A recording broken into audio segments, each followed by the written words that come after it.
Welcome to the Cenario podcast, your guide to mental health and well-being. Each episode, we uncover practical tools, discuss expert insights, and explore how supplements can transform your mental health journey. Get ready to learn, grow, and thrive with us. Have you ever felt like your brain is just constantly stuck in on mode?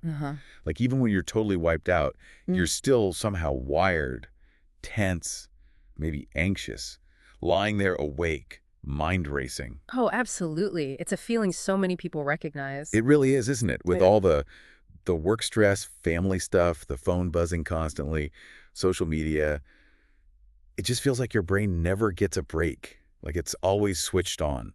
That's a great way to put it. It's the state of hyper-alertness almost. Our brains are designed to be alert, but, modern life keeps that system dialed way up even when we desperately need rest. Exactly. Which makes this next part really fascinating. What if your brain actually has its own built-in way to counteract all that, like a natural off switch? It does, and that's what's so remarkable. Your body already produces this incredible tool. We're talking about GABA. GABA. Yeah, short for gamma-aminobutyric acid. It's basically a natural calming chemical made right there in your brain.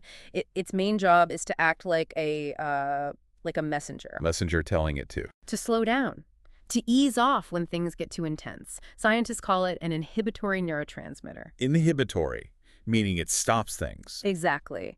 It inhibits or reduces the excitability of your nerve cells, puts the brakes on. Ah, I love that analogy from our sources. The car analogy. Like, okay, some brain chemicals are the gas pedal, right? Pushing you forward. Yeah, keeping you alert, energized. But GABA, that's the brake pedal. It's specifically there to help you slow down, clear your head, feel well at ease. Precisely. And you can really feel the difference when it's working well. Like what? What kind of differences? Well, it helps you calm down properly after stress, makes it easier to actually fall asleep and stay asleep. Okay, sleep is a big one. Huge.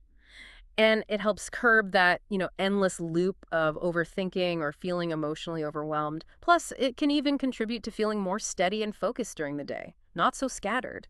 Right. So what does this all actually mean for you listening right now?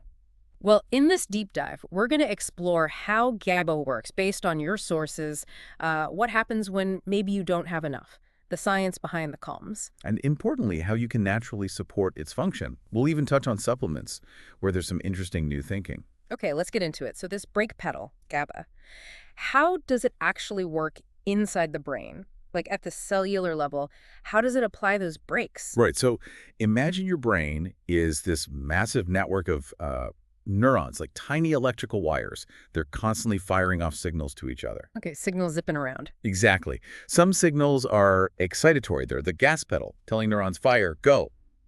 GABA does the opposite. The inhibitory part. Yes. It finds specific docking stations, called GABA receptors, on the surface of these neurons. When GABA locks onto these receptors, it physically opens up tiny channels. Channels for what? For negatively charged ions to flow into the neuron.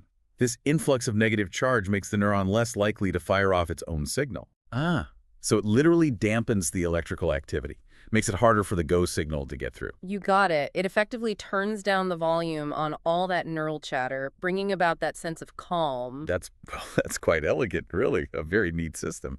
But what happens if that system isn't quite working right? Like if your brain isn't making enough GABA, or maybe those receptors aren't picking it up properly. Yeah, that's where problems can arise. If your GABA levels dip too low or the receptors aren't efficient, the brain basically struggles to hit the brakes. So the gas pedal signals just keep going. Pretty much unchallenged, yeah. Leading to this state of overstimulation, that's when you might feel constantly restless, keyed up, anxious, even if there's no obvious reason. Okay, that restless on edge feeling. Exactly. And it can show up as trouble focusing, maybe feeling more irritable, or just that general sense of being wired. And of course, the racing mind, Especially at night. especially at night, makes it so hard to unwind and actually sleep, even when you feel completely drained. You know that feeling, replaying stuff, worrying about tiny details? It sounds like it's more than just feeling a bit off. It's like a fundamental communication breakdown in the brain. It's an imbalance, absolutely. So, given how important this balance is, how can you support your natural GABA production? Make sure the brake pedal is, ready when needed. Well, that's the really empowering part. Our sources point to several really foundational natural approaches. First up is diet. Diet. Can you eat GABA? Well, Not directly in a way that gets straight to the brain easily, but you can eat the building blocks.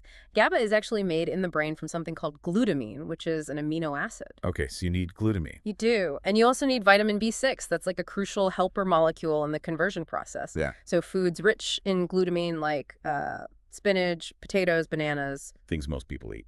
Right. And B6 rich foods like salmon, chicken, chickpeas. Eating those gives your brain the raw materials it needs. Some research also points towards the gut. The gut-brain axis. Exactly, suggesting certain fermented foods might indirectly help GABA levels by influencing the good bacteria in your gut. Huh, interesting. So it's less about eating GABA itself, more about providing the ingredients. What about, like, lifestyle stuff, habits? Oh, lifestyle choices are huge here. Really profound impact. For example, moderate, regular exercise seems to boost GABA levels, helps with mood, reduces anxiety. We always hear exercise is good, but this is a specific why. It is, and maybe even more directly, things like deep breathing exercises, mindfulness, yoga. These practices actively shift your nervous system towards that rest and digest state. The parasympathetic state. Correct. That- Which naturally encourages GABA activity. These aren't just relaxing things to do, they're actively tuning your brain chemistry. Okay, that makes sense. And sleep. Absolutely critical. A consistent sleep schedule helps keep your body's natural rhythms, your circadian rhythms, in check. And those rhythms are essential for balancing all neurotransmitters, including GABA. Right, so many of these things, diet, exercise, stress management, sleep, they tie back to overall well-being. But understanding the GABA connection gives it more punch, doesn't it? A clearer reason why they work. It really does. Now, let's talk supplements. Because lots of people see GABA supplements and wonder, can I just take that? But our sources mention this whole debate about the blood-brain barrier. Can you kind of break that down? Yeah, that's been a key point of discussion for a long time, the blood-brain barrier. It's basically like a very strict security checkpoint around your brain. Keeps bad stuff out, that's good stuff in. Exactly. It's highly selective. And for years, the thinking was that GABA, as a molecule, was just too big to get through that barrier easily when you take it as a pill. So people were skeptical if oral supplements could actually reach the brain directly. Okay, so if it couldn't get into the brain, Hmm. why did people report feeling calmer after taking it? Or sleeping better? Ugh. That's where things get interesting with newer evidence and, frankly, just lots of user reports. While the can it cross debate isn't fully settled, some newer studies suggest there might be partial permeability. Meaning some can get through. Possibly, yeah. Especially maybe in people under chronic stress, where that barrier might be a little bit leakier, so to speak. But perhaps even more importantly, GABA might also work indirectly. How so? It could activate GABA receptors located elsewhere in the body, like in your gut's nervous system. The second brain. Right. And activating those receptors could then send signals back up to the brain via pathways like the vagus nerve. So it's an indirect route to promoting calm. Okay, so that could explain why many users do feel something calmer, less anxious, maybe falling asleep faster, usually within like 30 to 60 minutes.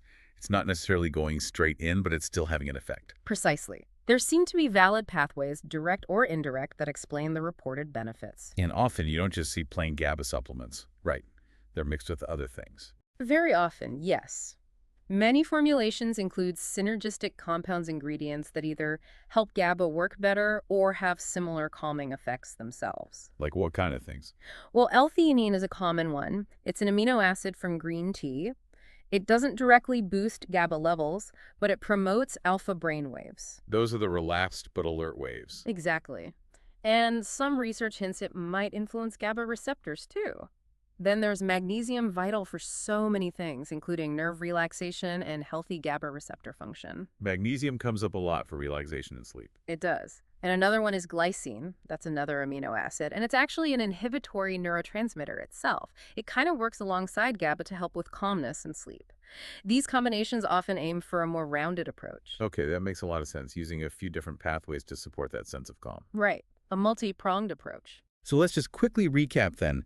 GABA is fundamentally your brain's natural brake pedal. It's the crucial counterbalance to all those go-go-go excitatory signals.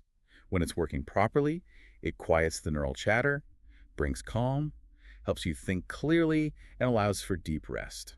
Absolutely. We've touched on how it works at the receptor level, what might happen if it's low, and some really practical ways to support it. And connecting it back to daily life, yeah, our brains have this amazing system, but modern living often pushes the accelerator hard, doesn't it? It can deplete those natural calming resources. It really can. But the good news, as we've discussed, is that you can actively support your GABA function. Those foundational things, diet with the right building blocks like glutamine and B6, lifestyle choices like exercise, deep breathing, consistent sleep, they matter. And we also looked at the supplements, the evolving picture around GABA itself, potentially crossing the blood-brain barrier partially or working indirectly, and the role of those common partners like L-theanine, magnesium, and glycine. So you've just learned all about this incredible brake pedal your brain has. But thinking about how much stimulation we face constantly, here's something to maybe ponder. If the world around us is always pushing the gas pedal, what other, maybe more subtle things in our lives or choices might be interfering with our natural ability to hit those brakes? Things beyond just, having enough GABA molecules. That's a really important question. Beyond just GABA levels and the support strategies we talked about, what else might be getting in the way of accessing that deep sense of peace or that real sigh of relief we all crave? How can understanding this whole delicate balance in the brain empower you to be even more intentional about your well-being and maybe explore other ways to help your brain find its natural calm? Thanks for tuning in to the Cenario podcast. Don't forget to visit Cenario.com for more expert tips, articles, and supplements designed to support your mental health. If you enjoyed this episode, remember to subscribe and share it with a friend. Until next time, take care of yourself.